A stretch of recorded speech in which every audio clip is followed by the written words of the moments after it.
people like me. You need people like me so you can point your f***ing fingers and say, that's the bad guy. That's the bad guy. That's the bad guy. That's the bad guy. That's the bad guy.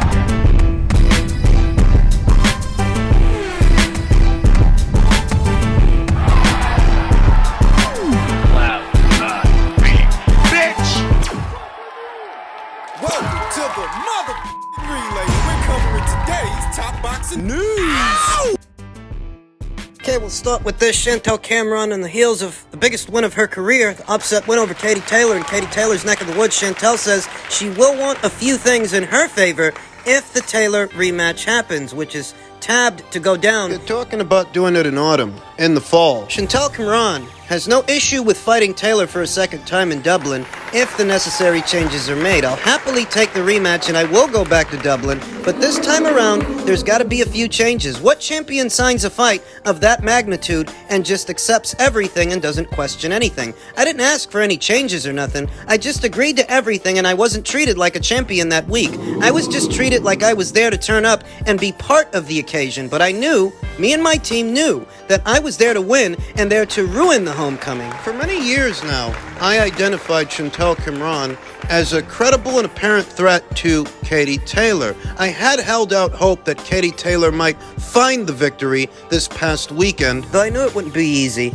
and I knew that there was a good enough chance that Chantelle Cameron, even in Dublin, she could possibly beat Katie Taylor. Those fears were realized. If there's going to be a rematch, I'm definitely going to make sure a few things are in my favor this time around. Walking out first, I was stood there for a long time. The ring walk was so long, and I was having to stay warm and stay focused because, again, everyone was against me. Cameron is not going to bend the second time around. When it comes to the ring walks, it could have got me a bit angry, but it was Katie Taylor's homecoming, and while I was defending my belts, it was all about Katie Taylor. But it makes it even better for me, the fact that I beat her, because it makes me a bit happier because I truly did ruin the homecoming. Chantelle Cameron has been one of the more talented fighters and champions in the sport, but she doesn't have Katie's profile or Katie's following. On the heels of this victory, she's gotten an instant profile boost. I've been following Chantelle Cameron since she was with Shane and Barry McGuigan at Cyclone Promotions, back when Josh Taylor was with them too. They used to call her Wham Bam Chin in those days. And almost immediately I knew this was a fighter that was going to make a dent. This was a fighter that, when given the opportunity, could make a splash. A big one. That time has come. Chantelle continued. The name Taylor versus Cameron didn't bother me too much. It's just the name, isn't it? But walking out first, that would have to change. I was standing there for so long, and it felt like I was standing there for longer than the actual fight. Ahead of the rematch, I imagine that Chantelle might get a little bit more money, having won the first fight. It's Katie who needs the rematch, after all. It's Katie who needs redemption. It's gonna take a little bit of gimme from both sides to realize that rematch, as Chantelle wants to move down. Challenge Katie for her belts at 135 pounds. Chantelle hasn't made that weight in some years. 5 approximately, close to 6. Her last fight as a lightweight was way back there in 2018 opposite the ring, Jessica Gonzalez at the York Hall in Bethel Green. She ain't fought at this weight in 5 years. Wasn't an easy weight to make 5 years ago. I don't imagine it's gotten any easier to make 5 years later. She has the added push. The added kick in the ass to make that weight because it's a Taylor fight. A Taylor rematch for Katie Taylor money and all the marbles. But I'll tell you something. She may end up leaving something in the gym trying to make 135 pounds. She beat Katie Taylor. She did. And she beat Katie at 140 pounds, which is a more accommodating weight for Chantelle than it is for Katie. Katie, who started off that fight moving lateral, trying to walk Chantelle into a counter, but Chantelle is a little taller and a little longer. Katie was just off the mark with that strategy. Chantelle laying it on thick, stepping into her punches, walking down Katie Taylor. Katie finally figured out she can't run from this broad forever. Between Chantelle Cameron's height, length, being a little taller and a little longer than Katie, Katie moving lateral, trying to set up a counter, but just being off the mark. Just off the mark. She couldn't pot shot her from the outside the way she initially tried to. So she figured she's got to stop running and she's got to start fighting. Bit down on that gum shield, and you saw Katie Taylor taking it to Chantelle Cameron, mid-range to inside, where Katie seemed to have the advantage because she had the faster, shorter punches of the two, and that's what I said ahead of the fight. Katie's combinations aren't always eye-catching. They can at times seem monotonous, but she still has faster and shorter punches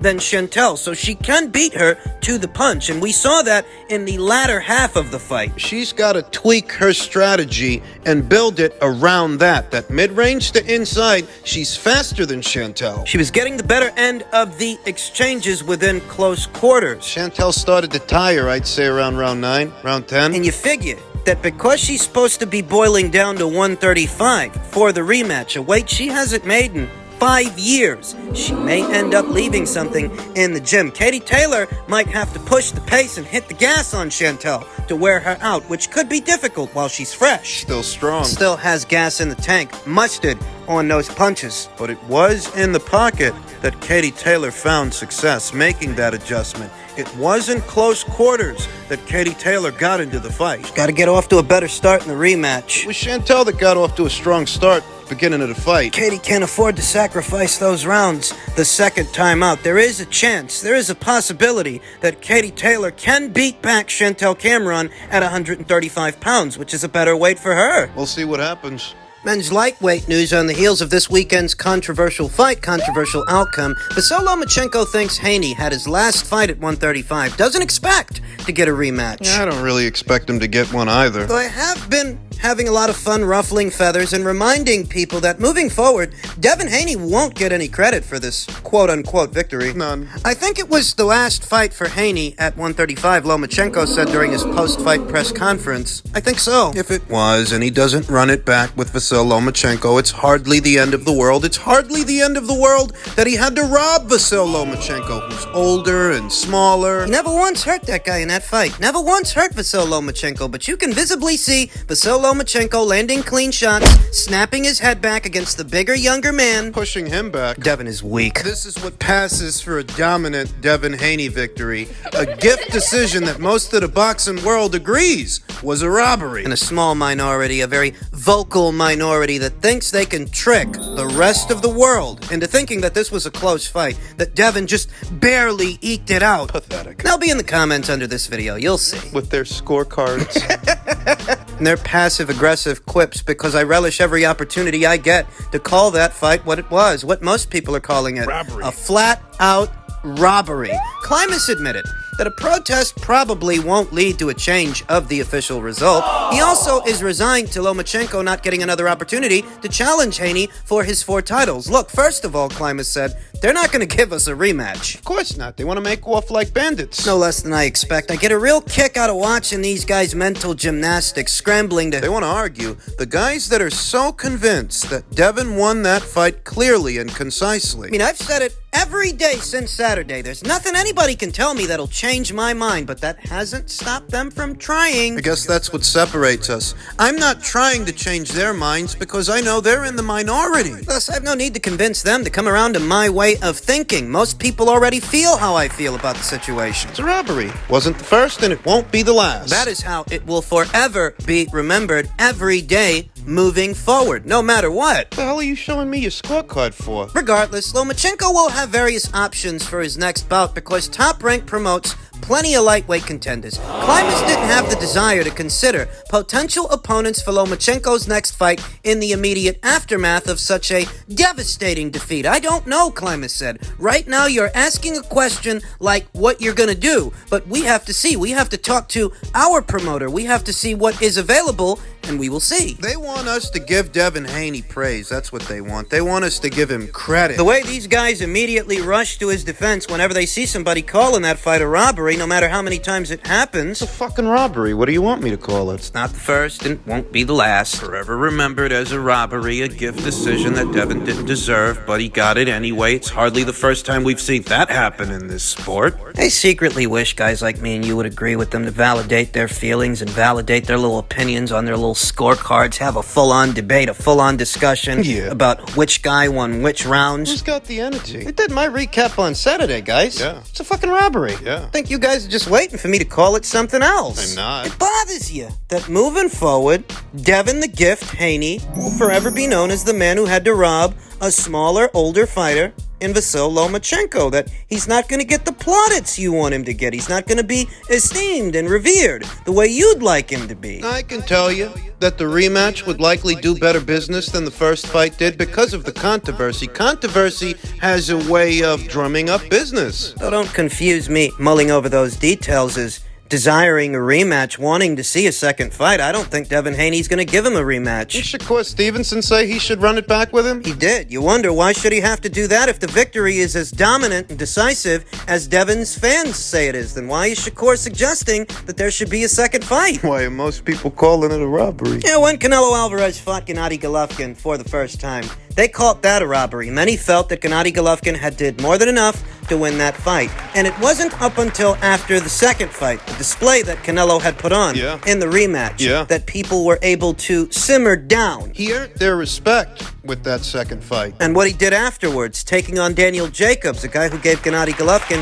a very hard fight, moving up in weight, becoming a super middleweight champion, taking on guys like Callum Smith and Billy Joe Saunders, Caleb Plant, Sergey Kovalev. Took quite a bit to put distance between Canelo Alvarez and that decision in the first Golovkin fight, the one he was lambasted over. So I feel like for Devin, it's pretty much the same situation. It's the same deal. If he wants recompense, redemption, in the eyes of his biggest critics, he would have to run it back with Vasyl Lomachenko. Previous eras of boxing, any fight that got a reaction, a post-fight reaction, like this one got, a rematch would have been customary. I don't know here and now that that's something that... Post-fight, the Haney said no rematch, though there is still time for them to change their minds. It's not like they're on the eve of a Gervonta Davis fight, and they don't seem too keen on fighting Shakur Stevenson next. Go up to 40, fight the winner of Taylor versus Lopez, provided the winner's Teofimo Lopez. We'll see. While Devin Haney's supporters try to continually gaslight the boxing community into thinking that it was a closer fight than we all saw, I actually had one guy that goes by the name Mr. Boxing Moves outright lie. Get a whiff of this. He says, I had Haney winning a close fight with body and head shots. I watched the fight twice. Jules, since you value expert opinions, upon rewatching the fight, Shakur believes Haney won. Did you catch that? He mentioned two other guys. He mentioned two other professionals in their annotations. He thought he could slip a little lie in there because initially Shakur Stevenson scored it 8-4, Lomachenko. He probably figured I didn't see that Shakur Stevenson interview with Spencer Fearon, didn't see what Shakur had to say. He was attempting to prey on my ignorance. He said Shakur thought Devin won. This is what Shakur had to say. Yo, I just went back and rewatched it. And I came up with a different score. What story did you come up with? It was either a draw or a 7-5 Lomachenko. Okay. But I had 8-4 at the fight. So he still scored it for Vasyl Lomachenko. It's a draw, a 7-5 in Loma's favor. In other words, he didn't see Loma lose that fight, so why did Mr. Boxing Moves feel the need to lie about that? I told you, it's gaslighting. If you're not familiar with what gaslighting is, it's when you try to manipulate somebody by casting seeds of doubt, confusion. This guy figures he probably hasn't seen Shakur's interview with Spencer Fearon. He doesn't know what the guy said. He's been referencing his scorecard. 8-4 Lomachenko the night of the fight. Maybe I can trick him. Maybe I can convince him that Shakur Stevenson has since doubled back on that scorecard. I told you, this is all about validation. These guys won't be happy until they get me and you to agree with them. And let me tell you about going back and rescoring a fight. You're not going back in with a fresh set of eyes. You're going back in with presuppositions and an inclination to give a fighter perhaps more consideration than you did the first time out. But the first time out is the only time it counts. Because you're going in with a fresh set of eyes. Don't forget that Shakur Stevenson picked Devin Haney to beat Vasyl Lomachenko. He said he would be too big. He picked Devin to win, and immediately after the fight, he had it 8-4, the same way I had it. I don't care if he rescored it. If you watch it again and you rescore it, now you're looking for rounds to give Devin Haney. But when you first saw it, what did you see? Not that it matters, because he didn't score it in Devin's favor the first time or the second. Mr. Boxing Moves felt the need to lie about that. Why? Thought you could slip that one by me, didn't you? It's a little white lie between boxing fans, right? These guys are desperate. Desperate for validation. The Devin that we seen tonight have no chance against Tank. He took way more risk than he needed to. I mean, with Tank, it only takes one punch. So you gotta when you fighting Tank, you're gonna have to fight precise. You're gonna have to be precise with everything that you do, because if he hit you one time, the fight could be over. So you're gonna have to fight at a safe distance, and you're gonna have to do that the whole entire fight. And like even Devin himself, he said he changed his fight style tonight just for Lomachenko. But I mean, Devin's smart enough to know that he can't fight that same way with Tank. Did you hear what Jeff Mayweather said? Did you? The Devin that we've seen tonight, immediately after the fight, the Devin that we've seen tonight. You know, he doesn't sound like a guy who was all that impressed with Devin Haney's performance to me. In truth, I'd still pick Devin Haney to beat Gervonta Davis. Based on the styles. So before we move on, the look on that guy's face, describing what he saw in Devin Haney that night, this past Saturday. He knows what he saw. We all do. So do you. You're just not being honest about it. Which is fine for you. Just don't expect me to play along. Because that was a fucking robbery. It's very obvious. Though I would still pick Devin Haney to beat Gervonta Davis. I don't think Devin Haney's a bad boxer just because he lost one fight to a very good fighter, a very good boxer in Vasyl Lomachenko. That doesn't mean we have to throw the whole fighter away. Based on styles, I'd still pick Devin to beat Gervonta Davis because the only thing that Gervonta and Vasyl Lomachenko have in common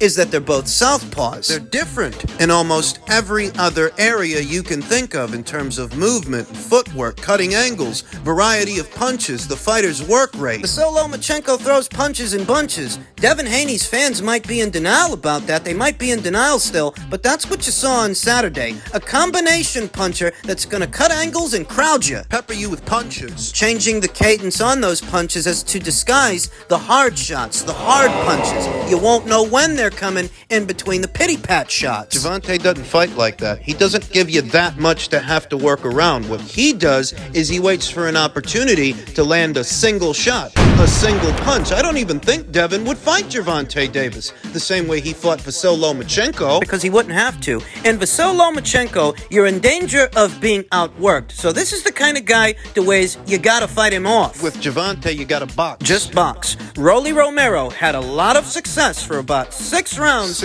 off a jab. A simple jab. And the jab just so happens to be Devin Haney's best punch. His money punch, his most effective punch. Gervonta Davis doesn't give you as much to have to work around as a Vasyl Lomachenko because he doesn't throw as much as a Vasyl Lomachenko. He takes a minimalist approach to boxing. At his very best, he's a counterpuncher, but he's a counterpuncher who waits. He doesn't create opportunities. He waits. He doesn't open up his opponents. He waits. Oftentimes, subpar opponents that are prone to making mistakes. Mistakes that he can then capitalize on. But if you keep the little butterball at arm's length behind a judicious jab, he can't get close enough to touch you. I'd still favor Devin to win that fight.